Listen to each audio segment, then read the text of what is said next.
whoops, where's that? That's not the right one. Sutter or City Council of Daly City. Set Arms. This guy has had to change his business location, and of course the Daly City. This guy got the planning commission and all these other people to support him and saying, yeah, you can move this in a location. Then the policy wonks got involved, and shortly thereafter said, sorry, you can't do it. And the reason I mention that is because what recently happened in Scotts Valley.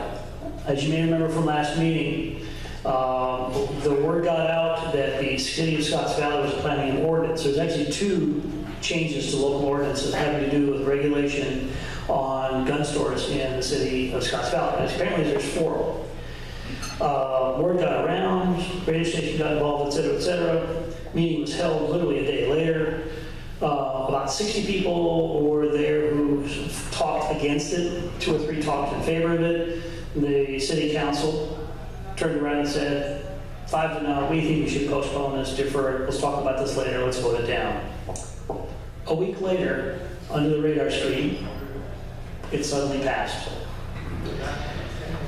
Now, the reason I make mention of this is because of something Mr. Schrader has been telling us about over and over again, about how close this is coming to home. It's a game for them. And we need to make the game stop. We need to bring the game back into our court. And so to talk about that tonight, as well as other legislative items, please introduce Mr. Mike Schrader.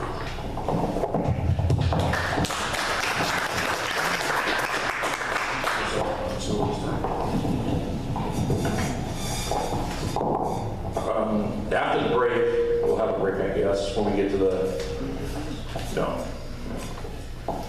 we're going to go over, that's what the little signs are out for, but what this report right now is on the California and federal. There's a copy back there on the table that says firearms alert. This gentleman named Jeff Chan who publishes NRA and ILA and other stuff like that. And I talked to the webmaster for the Members Council One Clicker this week because they still had some bills listed that were no longer active. The back side of this light yellow sheet, and there's nothing back there for you to get them, lists 4 of the 5 bills that are on the one click. These 4 bills are additional gun control. I have some copies if you haven't seen it. When you are asked to send a letter or email to the governor, it's not a one-click, we don't send thousands of them. The link takes you to his website form, and I've got a copy of it back there. On the form, there's 4 or 5 boxes. On the first one, you have to mark whether you want to make a comment or not. If you don't mark the comment box, it just records your yes or no and doesn't pop a screen up for you to write something in. So when you look at that first list, the first thing is check off the comment box if you want to make a comment. The second one is like your name and email address or something like that. Then there's a button where you click to what the topic is. This is a drop-down menu that we go from here to the floor. Okay, it's a very long list of every topic, every bill in the legislature and so on. You have to scroll down, lower down to find these 4 bills. But once you click these 4 bills, okay, you get a chance to write an individual letter, an email to the governor, state your position, and we have talking points here and elsewhere. In last month's meeting and alerts I've sent, I made the point that he has from the end of the September session, which was the 12th, I think, the 12th, until the 12th of October to sign it or not. That doesn't mean we can wait until then. So the article I wrote here at the front addresses that many of the large gun groups, virtually all of them, are talking about sending letters by bundling them through the group. That is, they want you to go to their website, sign in, and they'll deliver the letter. The problem is when you deliver USPS mail letters, he may have acted on it last night and yours might not get there for 4 days. So while letters are nice, that's fine. They also all tell you should call. Well, like most legislators' offices, the governor's office has got 4 phone lines. If you take 2 minutes to talk on one line, and there's 3 other people going there, then he maybe gets 60 calls an hour. But through the web email system, he can get hundreds or thousands. So it still makes sense to write yourself a short email and send one daily. In this case, it's worth making a few comments about your position on it. There's plenty of talking points to do so. But if we wait until somebody bundles the letters for us, or we get a phone call in, the reason the legislature tells you there's nothing they love more than your handwritten letter or your phone call is because you can't do any of them. Remember, if their lips are moving, okay? So I'm strongly recommending that you do write emails now, don't wait. Typically, these emails go until the end, that is not the email, his action on them. Now realize now that heavy email use is coming from the anti-gun side. They've taken all the tools they developed in Obama's two runs for president. They use these tools. It's like the one up in Daly City. The first week they did the Daly City, they voted twice. Their planning commission and everybody seemed to think that it was fine and that they could grant this gentleman a permit for his gunsmithing business. And then a week later, they've got a stack of emails this high. As I told you, they do count emails.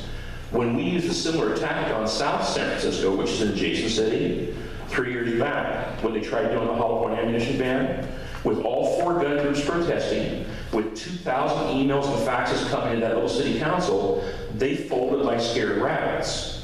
What happened here was lack of information, lack of timing, the NRA thing came out on late, and the other guys got a chance to ramp up because they've got thousands of idiots that'll punch a prefab email. That's why Chabot had 100,000 emails against it staying open. They're capable of using that system. We have to be in there making use of it. But the other problem is it's simply not a matter of bulk email, okay? We have to start, at least on the local level, and that's what we're going to talk about tonight, finding ways to cut it off or prevent it or cause some damage to the people that push it so it doesn't become a law that takes a 6-year lawsuit, okay? So I would ask that you do go home tonight or whenever and look at the 4 emails. The 4 bills are the AB 96, which takes, its intent is to curb the current poaching of ivory. The problem is it takes it back to everything you have ivory on it, from handgun grips to a pocket knife, back to 1900. If you can't demonstrate that you owned it legally and who has those kind of records, then they're suggesting it's illegal to possess. So a lot of gunners are going to lose guns, or at least the grips on them. A lot of knives are going to go away, a lot of other stuff. It's a ridiculous bill that overreaches. Okay, so we need to hit that out. That would also include pocket watches and Yeah, also anything with ivory on it. you know, it's not just gun nuts. Yeah, and if you happen to be a hunter, you ever take an elk, you know that 4 of the elk's teeth are actual ivory also, and it covers that kind of ivory too. What if your dentist used ivory on your molar? You quit a problem. Yank 'em out. So the point is that that's one stupid bill. The second one is that they're looking at letting the local police chiefs, this was customized for LA's sheriff and police department down there. They don't want to comply. They've lost in court so many times. So now they want to be able to create their own local CCW rules, which is a violation of state law, and that's what AB 1134 would do. We need to stop that. Senate Bill 707 is going to basically extend, just like Bloomberg and the others have started talking about all the school shootings, by including the shooting where a guy in the corner next to the school got shot. Okay, it's going to include property around anything within 1,000 foot of a school. And for a lot of people, except for on-duty law enforcement, we're now, if you live within 1,000 feet of a school, you can still bring your guns home. They've got to be in a locked box. In this case here, it's going to make an absolute prohibition where many people are going to be subject to violations of, including CCW holders, of being near within 1,000 feet of a school. That's another bill that serves no purpose, and it just creates problems for everybody. The last one is that they're expanding. Y'all remember the 10-year misdemeanor domestic violence nonsense that got attached to the Lautenberg thing 10 years ago that made minor events, misdemeanor events, like a felony, lose your rights. That's still a great problem, and they're looking at expanding that. When it first came out, it included running a stop sign in a hazardous way with a family member in the car, raising your voice to a roommate or acquaintance or whatever. Now they're expanding to more and more things to find ways to block that. So these are all problem issues. So please contact and ask them to be your goals. When you go to the One Click website, there's a 5th bill there, and I don't have the number in front of me right now. Let me see. Yes, I do. Okay. That bill, here we go, which is AB 950, is a bill we want to ask him to pass. How many of you remember last year when they created that new domestic violence misdemeanor temporary restraining order thing where a family member or a cop or somebody that's living in your house could complain that you're a danger to yourself or the public, and they would hold I forget what they call them, but it's a court adjudication of your right for guns with you not there. And then they tell you about it, maybe 15 to 30 days to fix it, you lose your gun rights for 2 years. There was some stuff written here that Chuck Michelle thought was probably adequate to keep people from using that in a harassing way. That it would make somebody that did that to you liable legally for pretty serious stuff. This one here pushes it up to, I think, a felony. So it's basically to remedy the injustice of the new TROs that they created last year. So please ask him to support that one. That's one he's liable to do. Understand that the governor's going to go 50-50 with us. He'll give us some stuff, he'll hurt stuff. The ones that I'm really worried about are the school one, and then getting penalties for people that lie or mislead the law enforcement and use that against law-abiding governors. So that would be the ones that are there. There's also a federal bill, which I think I've misplaced, that's going on now that Iowa asked us to contact about. Oh, it's okay, the Social Security one, that's the one. So 2 Republican senators, or 1 Republican senator, 1 Republican congressman, they're taking a look at people who, because of whatever reason, when they get their government check, their Social Security or their VA check, it gets sent to a family member or somebody who works as their representative to receive the money, to take care of them, and put it in the bank. They decided to use that as a reason. This is one of Obama's 25 items he wanted to get done, where if you're not competent enough to cash your own check, you shouldn't be able to have a gun. And they're going to extend, just like last year they extended the veterans that had some sort of problem onto the no-fly, no-guns list, okay? They're talking about the same thing with Social Security. So there's a bill in Congress right now that is, I think it's in the House of Representatives, because the email from Iowa yesterday asked us to contact our congressman. So again, in California, you're not going to have all friends. I would contact as many as I can. Remember that if you don't tell Feinstein and Pelosi you're unhappy, they can stand up and say, I never heard any complaints. But this one's real serious. It basically means that anybody that finds themselves, for whatever reason, needing help, maybe they just can't see the checks, maybe they can't drive to the bank. Dealing with the money that comes from Social Security could be excluded from having their farms and have to give them up. So that's a federal one to watch. We'll talk a bit here about the local ones. Basically what Mark was telling you was, 2 years ago, as some of you know, the Measure C passed in Sunnyvale. It's had a horribly crippling effect on the store up there. He's laid off half of his employees. His gross is down by more than 50%. I don't know how long he'll be able to struggle on. But they did that by working outside of the normal process. And what happened in the Sunnyvale case was there had been 5 prior meetings over 3 years. And the gun store and the people, including the NRA members council people up there, when it got delayed or sent back for study, thought they won and never told me and never told Chuck Michelle. So we walked in the 6th meeting in June of 2013. They passed and put it on the ballot that year as a ballot initiative. Once it's a ballot initiative, you and I cannot talk about it to other people on the street corner without going to jail. You have to have a political action committee. Once something or someone is on the ballot, you must report your activity to oppose it. So in the scramble for the 2 months up until the November election, the volunteers, the store, and the people I put together did not successfully find a way to legally organize, collect money, and announce to people. Now, the people that ran the thing did a number of illegal things we couldn't follow up on it. But the big problem was, as you look at the publication on it, they'll tell you that 67% of the voters that year voted for the gun control and a third voted against it. What they don't tell you is that total number of turnout was somewhere around 11,000 in a city of 140,000. In a city that most likely, using any normal statistics NRA's got, had 40,000 gun owners. When the store itself went into its 4473s, which is something they can't do unless they call you and say, can I contact you? Because that information is privileged, okay? They reached 1,200 of the 2,000 Sunnyvale resident purchasers that bought guns from them. Virtually to a person, they were not intending to vote, they didn't know what Measure C was, and they had no idea it was gun control that would affect them in their own home. Okay? We aren't reaching people That entire process set some of us up to form this City Watch group we're running. Remember the Santa Clara County Citizens for Free Speech group? We reconstituted it. There's a few people in the room here that are working on it now. And in 4 or 5 cities, we read every agenda. We check every staff person. We look at the records they have on file. We try and find out, because in every city there's 6 or 7 steps for something to get the elephant's trunk, nose in the tent until it becomes an issue. Now, in the cities we were in, we thought we were doing pretty okay because they haven't tried many initiatives. An initiative for November has to clear the city by July. So every time July comes by, we go, shh, we got lucky. But Bloomberg, who funded the Sunnyvale issue, figured that putting things on the ballot works so well that he's running ballots in 10 other states statewide.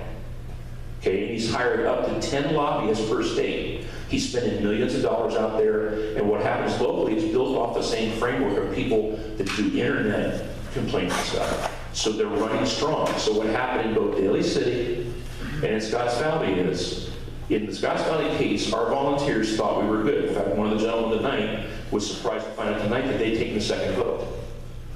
The Scotts Valley City Council, their planning commission, which was the first vote, said it's fine, okay? That there was no reason to put the zoning restrictions up. They voted against it that first week. The TV reports came back. I didn't make it up there, and I didn't go online and look at the content. Maybe it was telegraphed and we missed it like we did in Sunnyvale, but the next week, now when they hold that first vote, city councils and legislative bodies have to vote twice. Once with public hearing and testimony, and a second time to confirm that's their intent. When they came back with that second vote a week later, they passed the gun control 5-0 with no public testimony. Now, great, we got sandbagged, but what does that tell you?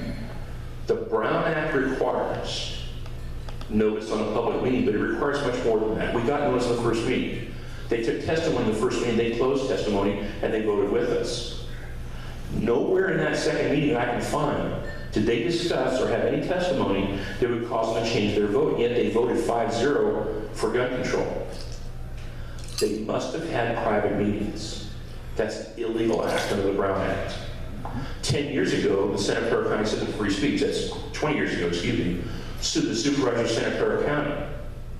And they had to pay their own legal bills because they held a vote on closing the gun shows, and they didn't know that we knew about it. So when they proceeded later, we warned them not to. We sued them as individuals. They paid their own legal costs. When we won that case, we liened their homes. Unfortunately, the goal was to protect the gun shows. Under the 10 voting members of then Santa Clara County Citizens for Free Speech, 6 voted to protect the gun shows. I will never again not sell the house out from under a bad politician. The fact that this happened in Scotts Valley makes it clear there must have been illegal communication. Under the Brown Act, the reason they notice a meeting is if you have a majority, let's say you have 5 city council people, if 3 of them ever show up in a room together and talk about anything, it has to be publicly noticed 3 days beforehand, so it's not allowed to meet like that. They can't go to staff and say, tell the other guys I want to do this. It's called serial meetings. It's also illegal. These are illegal civilly and criminally. So my point about the Scotts Valley thing is not that it happened, that it suggests that they made a mistake we can hurt them on. The goal of Santa Clara County Citizens for Free Speech, and we'll get into it after the break, is to predict, prevent, and get retribution every time they do this. We cannot wait for a lawsuit that takes 6 years. Peruta will go on forever, they'll go on forever. We need to be there often. We need to know how they operate. We need to catch them when we can. If we put the kind of pressure on Daly City we put on South City, they would have run scared because they've never had 50 emails on topic in South City. We sent 2,000, we showed up with 400 people. We scared them to death. It is necessary they fear us, there's no good to it. The emails we're doing, even fighting these bills by trying to contact the governor it's a retreating mode fight, okay? So what we've done is in a few cities like Sunnyvale, like Mountain View, like Saratoga, like Los Gatos, I think like Campbell, We've got some people that are watching. They talk to staff members. If necessary, we do public records request act. So we find out when the gun control people, every time they do gun control, we go to their Facebook pages and pull all the names out where they invited people to come to the thing. We found 40 people that hold appointed positions as volunteers in the city of Sunnyvale. That's how they get on the farm team to become city council people. So now we're tracking all those people who are doing public business and doing gun control. Okay, we have to know who they are. When something happens, we have an email address, alerts@sccffs.com. That email comes to me and the leadership team, and it goes to Chuck Michelle's lawyer the first day. When they put something, the least thing we can do is watch the agendas, and they give you 3 days notice of what they're going to do. They used to have to give you the full text of it. They don't now. They give you 20-word summary. But with 3 days lead time, the lawyers can put demand letters in that go into the record. If the demand letters aren't there, then when they pass something, they don't have a fear because they weren't warned not to. Demand letters are important. Chuck Michelle stops half of them. When the city of Richmond did an hollow point ammunition ban, the demand letters caused them to change their mind and back out because they were afraid of the consequences. We need to find those places where we can give direct consequences and stick it to them. In order to do that, I don't think we can continue to just breathe easy when there's no more initiatives after a whole year. They got us in Daly City. They got us in Sunnyvale. They got us in San Bruno. How many people remember Tabor's up in San Bruno? The day Tabor store closed, and I forgot whether it was he died or he closed it, Peninsula Guns, which was the old Highbridge, had already moved in. The city council, on action from the Brady local chapters, there's a Brady local chapter talking to every city council in the Bay Area. They immediately passed a zoning thing that would prevent his store from being reopened under another license as a gun store. When Chabot was up for renewal for their range on their contract with East Bay Mud, by the time they saw what happened, there was 40,000 emails asking East Bay Mud to ban it. Okay. If we do nothing effective, these are going to pass because their system works if it gets that far. The trick is to find it early. Find the places we can put them behind the 8 ball, where we can use live ammo in their political careers.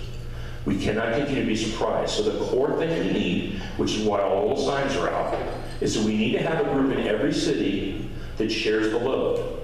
Our guys are doing it with 1 or 2 people. It doesn't take a lot of people to do it, but it takes volunteers. Now, this is a light turnout month, obviously. Some of the tables, I didn't know where to put the signs, I don't know where to there. When we do come back to the break, I'm going to ask that we move forward to fill the forward tables. The reason I have the signs by the city is you have so much power when you walk into a councilman's office when you're a registered voter in that town. Better yet, a businessman. Better yet, one of the gun stores already there. We want to organize the gun clubs, the ranges, the gun stores, the volunteers that live within a city and begin making meetings before this stuff happens. I'll close on a story. How many of you remember what happened in Gilroy in 92 and 94? Before Don Gage was mayor, there was a group of folks down there called the South Valley Fire and Safety Council. That was Morrissey's group. They were concerned about gun control coming, as we all were, because we had lost that case in 94 at the 9th District that basically said in the 9th District there is no individual right to keep bear arms. And that's when the flood came, was 94 and on. Gilroy and Morgan Hill are considerably different than the way things are up here. In 1992, when I was doing NRA gun, I don't have access to the list, I never have, but I knew the numbers. This county had 37,500 NRA members. We're down to less than 10 now. However, that 37,500 was more than 25,000 from Coyote South. Obviously, it's a different place. So those guys would organize, and they organized before members' councils, and if you've ever been in the Gilroy City Council chambers, it's as big as the San Jose one, or the Sunnyvale, it holds 100 people. Those guys went to every meeting any department had every time, and the 4 of them sat in the corner. And they never asked a question, they never said a thing. About a year and a half in, one of the council members says, "Can we help you folks with something?" Because they were getting nervous. He said, "No, we're just watching, we'll let you know." About a month later, gun control came up, and they walked 600 people in there. At the election, they made Don Gage mayor. And Don Gage told the police chief, if you want to keep your job, you're going to start issuing permits. When they know you're the one that's watching, they fear you. And that's what we need to do. Not everybody wants to go to the meetings. We watch them online sometimes, review the agendas. We go back and look at the minutes to see if anything happened. Eventually, we go into the ordinance each city has to see when the votes were. At every election, those political action committees report how much money they give the candidates, or the candidates report it. When we did that in Pleasant Hill, we found out that our battle was not with the real estate guys, it was the police union. When you examine the public records of an election, you know who's paying for the people in office. You can pick and choose who you're going to go after and how. The thing that happened in Sunnyvale's happened all over here came to my county of San Mateo in 2009. The same list of ordinances. We had a friend up there because Don Gage told us who the guy was. We knew what the board composition was. The one supervisor lady that brought it in was not well liked anyhow. We created all kinds of heck for the other supervisors, and even though eventually they went on to be people who also did gun control, they so put her aside that we beat them every time it came up, and it never came up again. Typically when they get defeated, they don't try it again, they get hurt. Even Susan Hammer's gang of 7 that used to pass gun control, because Varner would drag 600 people in there at every dang meeting. And 3 or 4 of them chose, we didn't beat them in the election, they chose not to run for re-election because they got tired of looking at us, okay? Whatever it takes to make them feel uncomfortable, we have to do. But the core of it is you need to know what your city's doing.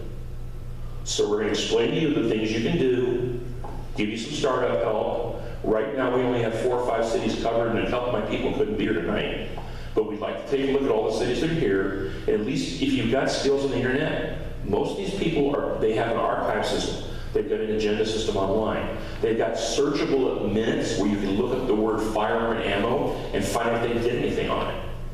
That's helpful because it doesn't always show up under police and community protection. It might show up on some other topic. Okay.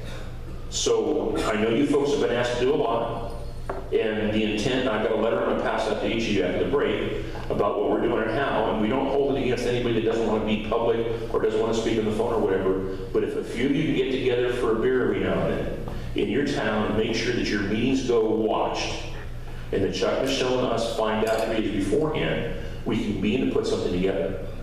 And eventually we'll be visiting them and talking to them and making them uncomfortable, and hopefully we can change the tide. It worked 20 years ago, then we got soft. So. Anyhow, it's a bit blunt, but better we do it now, because next year they're coming at us again. Bloomberg's spending millions of dollars in every state. You talk about Terry McAuliffe. Terry McAuliffe only became governor of West Virginia because Bloomberg's people spent $9 million for the $1 million NRA and other groups spent.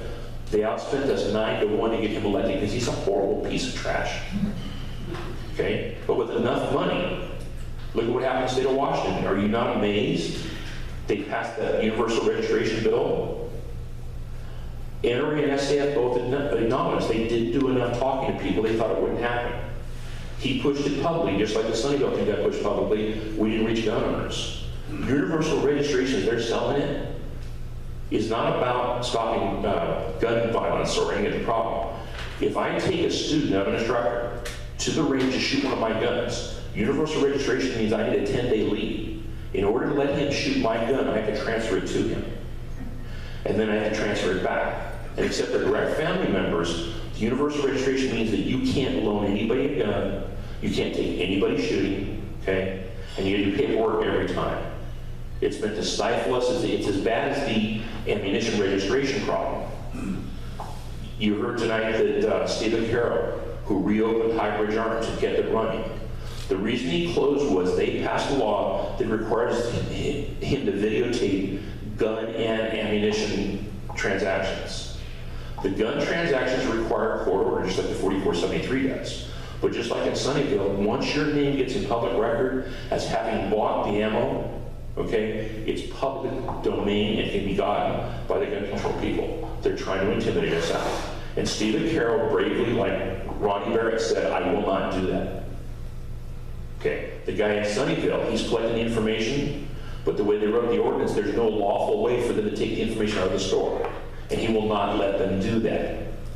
He's protecting your rights, okay? They're trying to intimidate us the same way they lock the Jews up in the pogroms in Germany. I'm a Russian German Jew descendant, okay? We're being treated the same way, and we will be annihilated if we don't stop, okay? It's time to start getting even. So for those of you who want to help, we'll give you a chance tonight, okay?